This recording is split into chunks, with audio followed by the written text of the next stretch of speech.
And welcome back. So a couple of videos ago we asked a question and we asked people to try and answer the question, and whoever was the first to answer was going to win a goodie bag.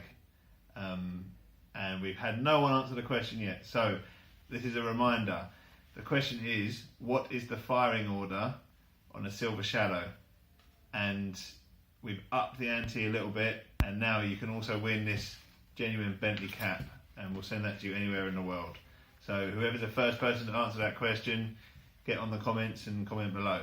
Okay, so what we're going to talk about today is the front dampers, and particularly this is a front damper that is fitted to Silver Shadows and Silver Spirits pre-active ride, and in 1990 they changed to an active ride version of the same damper, which is basically this damper with two coils which switch the damping rate, and it's got an ECU that controls the damping depending on how you're driving and the conditions.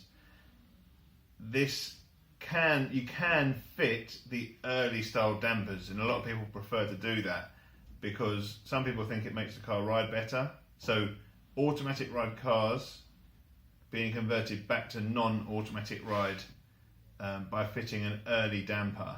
Now, it fits exactly the same, but obviously it isn't controlled electronically to change the damper rate, which means you need to modify the ECU.